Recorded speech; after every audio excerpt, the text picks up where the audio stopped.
Is quite the word I would use, but close enough. All right.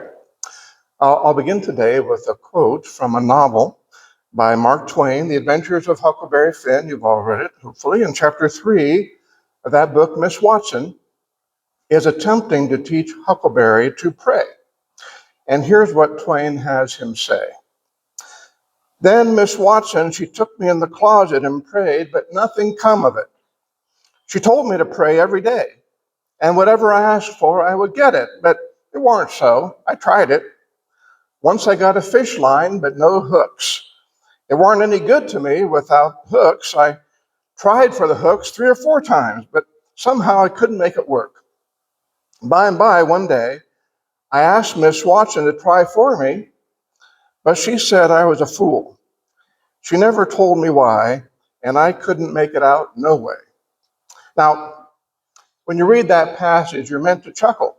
Twain wants us to smile at this naive boy who decides that prayer doesn't work because he prayed and got a fishing line without any hooks. But the question we have to ask ourselves, and perhaps this is what Twain was really getting at, the question is whether our attitude is really any different, whether our approach to prayer and our expectations for prayer are any more theologically sound than Huckleberry Finn's. Because isn't that how we often think of prayer? We ask for something, and we either get it or we don't. If we get what we asked for, then the prayer worked. If we don't get what we asked for, then the prayer didn't work. In other words, we have a utilitarian view of prayer. It either works or it doesn't work. And I think that's one of the reasons that people sometimes get discouraged with prayer, and why many people don't pray, or at least not very often or not very much, because according to this kind of a calculation, prayer doesn't always work, and it doesn't make sense to dedicate time and energy to an activity that only sometimes, only occasionally produces the desired outcome. That seems like a bad investment. We're busy people, after all. There are many things competing for our attention, many demands on our time, and so it's only reasonable that we should devote ourselves to activities which are likely to bear fruit. Do you agree with that statement? So you're thinking, is this a trick question? I do.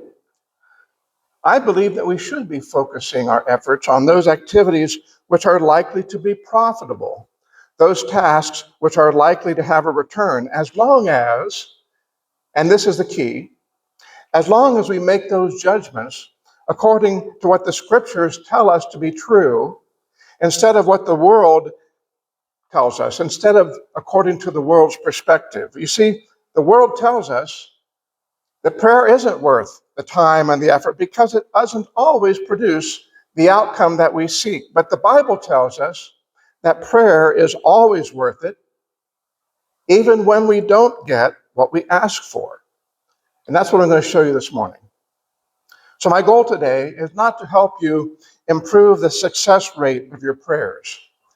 It's not to tell you how to make it more likely that you will receive what you ask for.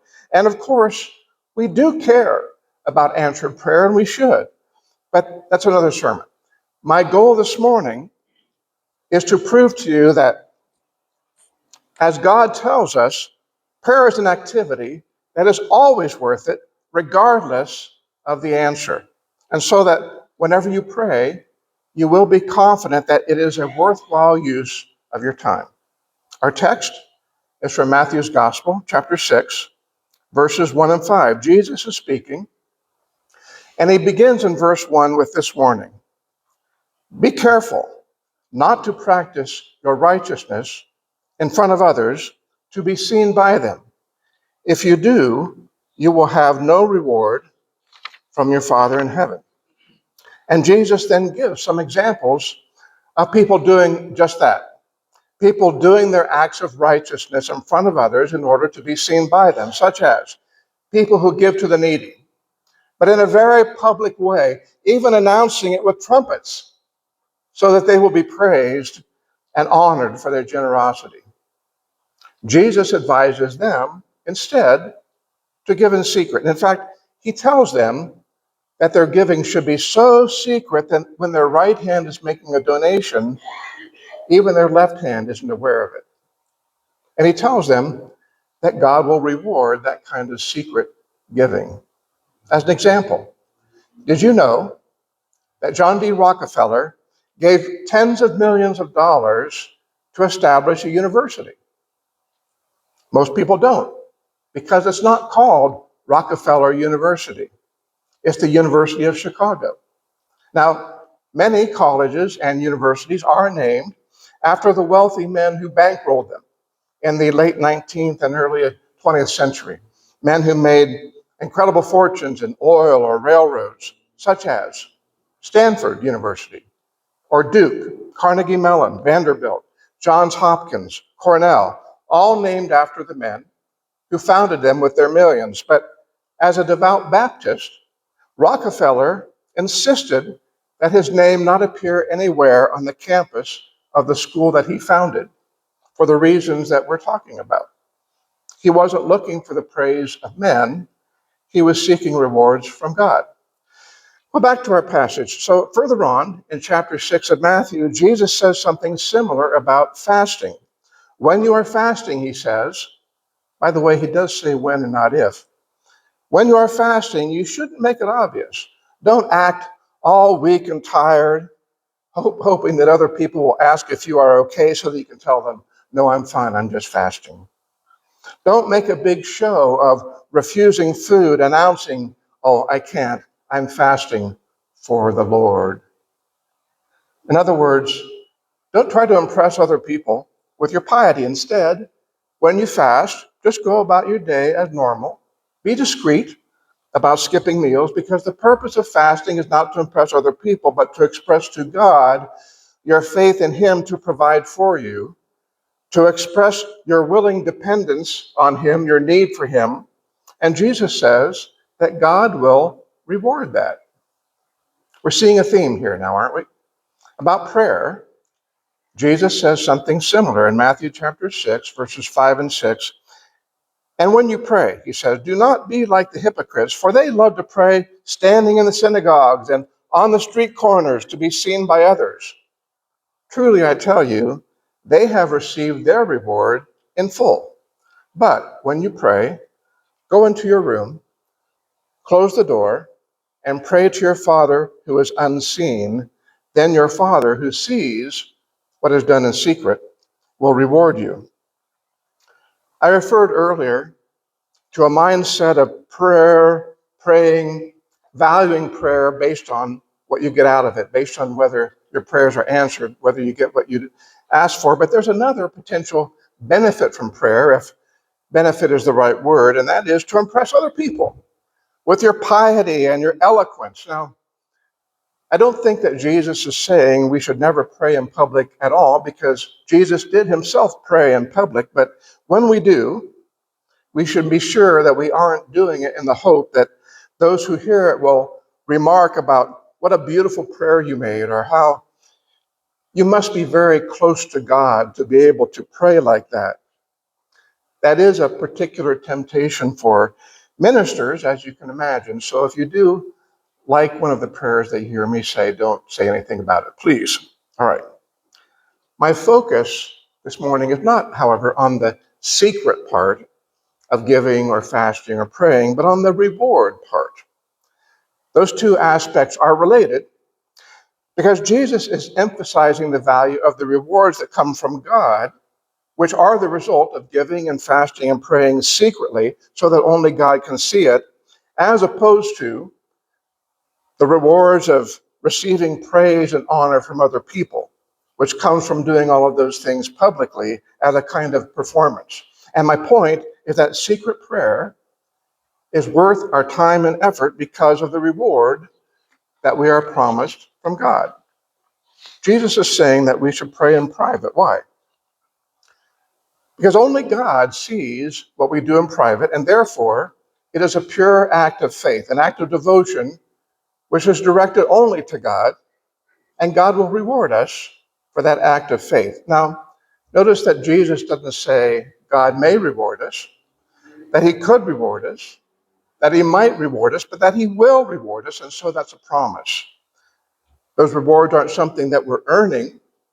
They are gifts of God's grace. They're incentives that God gives us to help us to do the things that he asks us to do. But Jesus is saying that we should seek these rewards and desire them.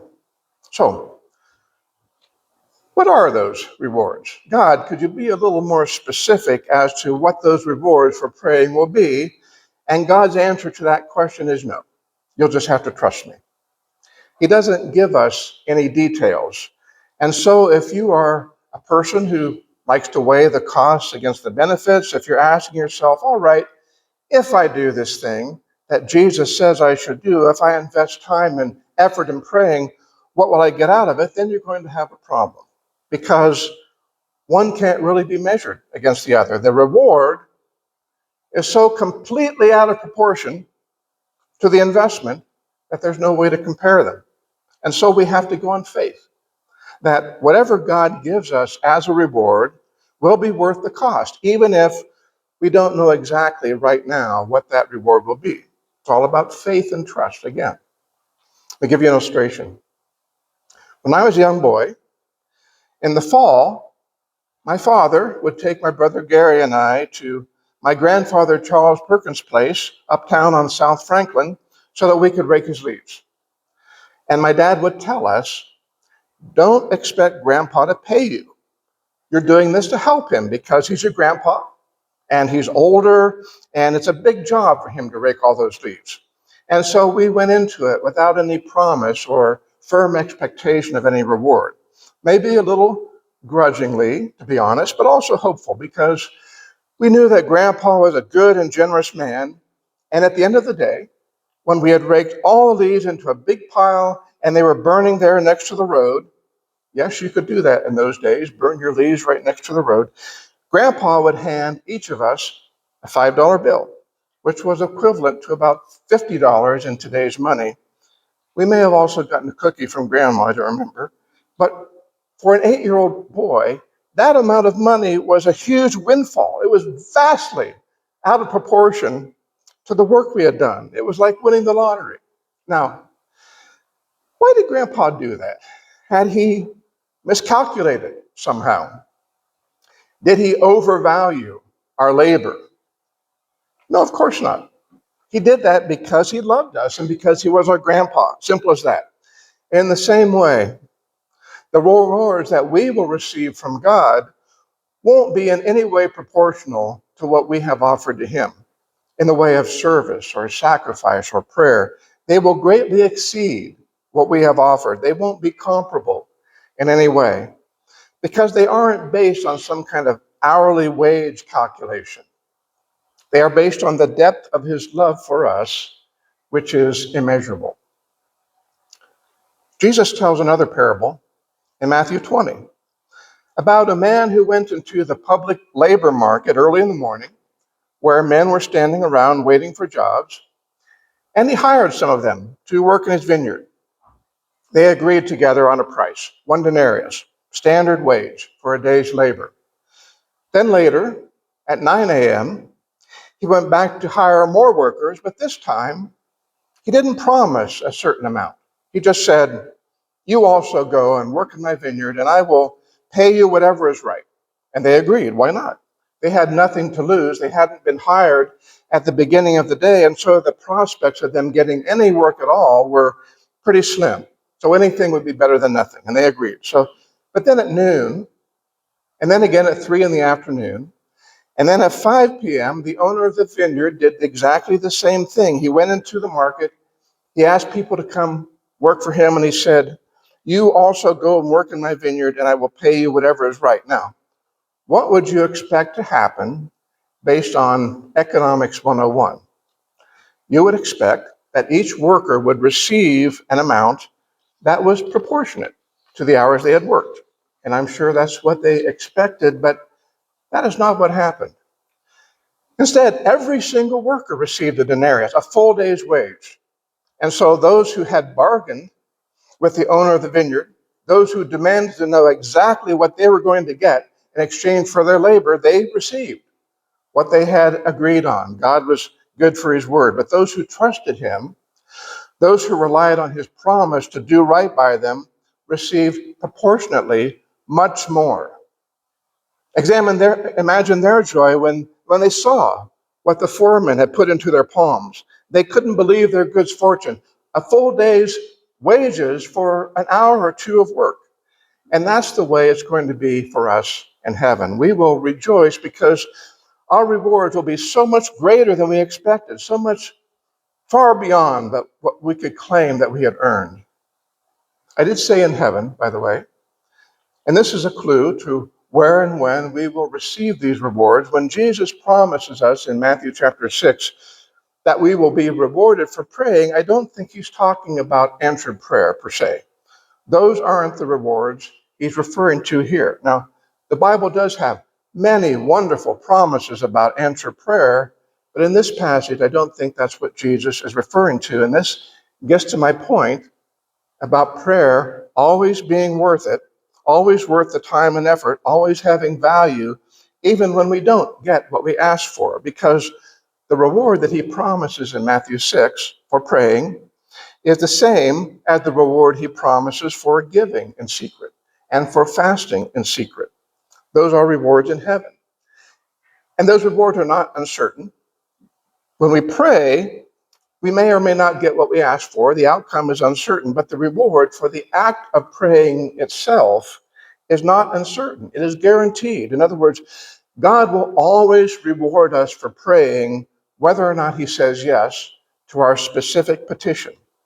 And those rewards will be in the next life. Now, if you're disappointed in that the rewards are in the next life, you shouldn't be, because rewards in heaven are far superior to rewards in this life. Why? Well, for one thing, because they last forever. There are many benefits in this life for following Christ and serving him, but those benefits only last for a few years, maybe a few decades. But rewards in heaven are eternal. Rewards in heaven are also better because they are so wonderful that only in our glorified and resurrected and transformed bodies will we be able fully to enjoy them. If we were to receive them now, they would be so glorious that it would completely overwhelm us. And that was Jesus' point in Matthew 6. The hypocrites who made sure that everyone knew how much they were given, who intentionally disfigured themselves, who disfigured their appearance when they were fasting, who prayed so loudly and publicly so that everyone could see them and hear them, they did receive a reward. Exactly what they were going for, exactly what they were seeking. They were seeking the admiration and respect and honor of other people, and they got it. Perhaps that lasted for many years, but that reward began and ended in this life. And the clear implication of the comparison that Jesus is making between those kinds of rewards and the rewards that we receive from God is that the rewards we receive in this life from people are far inferior to the rewards that we will receive in heaven. Let me demonstrate this from Scripture. It's from Hebrews 11, which is known as the Faith Hall of Fame. It concerns Moses, Hebrews chapter 11, verses 24 through 26. By faith, Moses, when he had grown up, refused to be known as the son of Pharaoh's daughter. He chose to be mistreated along with the people of God rather than to enjoy the fleeting pleasures of sin. He regarded disgrace for the sake of Christ as of greater value than the treasures of Egypt, because he was looking ahead to his reward. As a child, Moses' mother hid him in a basket along the Nile River. You know the story. And she did that because of a decree issued by Pharaoh that all the male Hebrew babies were to be killed. Pharaoh was concerned that the Jews were outnumbering the native Egyptian population. But Moses was discovered there by none other than the daughter of Pharaoh, his own daughter, a princess. And when Pharaoh's daughter found this little baby, she adopted him. Perhaps she assumed that the Egyptian river god had given her a child. And so Moses became a prince in Egypt. This was no small thing. At that time, Egypt was one of the most powerful and probably the wealthiest nation on the face of the earth. Because of the Nile, they produced huge amounts of grain, barley, wheat. Their grain was exported and sold throughout the Middle East, and it generated incredible wealth. They also possessed enormous amounts of gold from their mines in Sudan. You've probably seen pictures of Egyptian mummies and burial mass all covered in gold. Many of the finest museums in the world today have examples of them, and other items such as jewelry and furniture inlaid with ivory. The Egyptians built huge palaces and temples, and of course, the pyramids.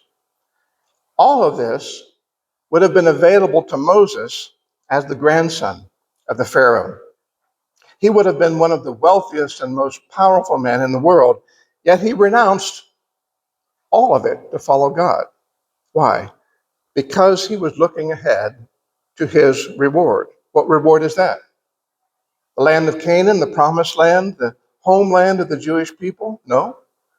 Moses led them there, but he never entered Canaan. He died and was buried before they entered the promised land. No, the reward that Moses was looking ahead to was the reward that he would receive from God in the next life. And that was worth more to him than all the treasure and all the power and all the glory that was available to him as Egyptian royalty. The author of Hebrews makes this point clear a little earlier in the passage, Hebrews 11, verses 13 through 16. He writes, all these people, including Moses, were still living by faith when they died. They did not receive the things promised. They only saw them and welcomed them from a distance, admitting that they were foreigners and strangers on earth. If they had been thinking of the country they had left, they would have had opportunity to return. Instead, they were longing for a better country, a heavenly one. So what I'm saying is that when Jesus promises us that God will reward us for praying in private, this is the kind of reward that he is talking about. Riches in heaven, riches beyond imagination, riches greater than all the glorious riches of ancient Egypt, because time spent in prayer is never wasted. Even again, when we don't receive what we ask for, because God will reward us for the very fact that we prayed. And when you think of it, that has to be the case. Otherwise, there will be no point in any other kinds of prayer, confession, praise and worship, thanksgiving. Those prayers don't have an answer. They aren't asking for anything. So those kinds of prayers will be rewarded as well. Why is that? Why do our prayers please God so much so that he promises to reward us just for praying, just for coming to him in prayer? And the answer to that question is one of the most amazing aspects of our Christian faith, because the God of the universe, the God who created the heavens and the earth, the infinite being who brought into existence billions of galaxies, each one of them containing billions of suns, who created the earth with all its fantastic variety of plants and animals and great mountains and vast oceans, this God desires and takes pleasure in our worship. What we do here on Sunday mornings gives God pleasure. And what we do in private when we come to him in prayer also gives him pleasure. The psalmist tells us this, Psalm 147, verses 10 and 11. His pleasure is not in the strength of the horse, nor his delight in the legs of the warrior. The Lord delights in those who fear him, who put their hope in his unfailing love. God is pleased, God delights when we place our hope in him, when we trust him, when we worship him. He promises us rewards for doing so. And one of the reasons that God is honored and exalted by our prayers, as he is by our giving, as he is by our acts of service and sacrifice, is that there's no obvious payoff to doing any of these things, especially when we do them in private so that no one else can see them. They are a pure expression of faith and confidence in him and in his promises. The author of Hebrews wrote again in chapter 11, verse 13, all these people were still living by faith when they died. They did not receive the things promised. They only saw them and welcomed them from a distance. And so we may pray and serve and give and sacrifice for God our entire lives without receiving the rewards he has promised us, but trusting that we will receive them in the life to come. And that trust, that faith, that confidence in God's character and his promises greatly honors him. It pleases him, it delights him, and he will reward that. One final point. When we talk about rewards in heaven and we compare those rewards to all the treasures of Egypt, the gold, the ivory, the jewels, those are really just metaphors. We're using examples of things that in this world have value, things that are precious and greatly valuable to give us an idea of the glories of heaven. But our greatest reward in heaven is not something as ordinary as a yellow metal or a shiny piece of rock. Our greatest reward is God himself. God said this to Abraham when he first appeared to him in a vision in Genesis 15, verse 1. He said, "Do not be afraid, Abram. I am your shield, your very great reward." Our greatest reward, whether in this life or in the life to come, is not the things that God gives us or the ways in which he blesses us, as wonderful as those are. Our greatest reward is not that God answers our prayers or that he provides for our needs, although he does that too. Our greatest reward is that he loves us and he cherishes us and that he has given us the great privilege of calling him Father. Jesus said this in John 17:3. Now this is eternal life, that they know you, the only true God, and Jesus Christ, whom you have sent. God is our Father. What an incredible, wonderful thing to be able to say. And we will spend eternity coming to know him more and more. We will spend eternity coming to understand and experience more and more what it means to be known by God and to be loved by him. Why not start now, today, growing closer to him by coming to him in prayer? Make that investment of time and faith, and I promise, more importantly, God promises that you won't regret it. Amen? Amen.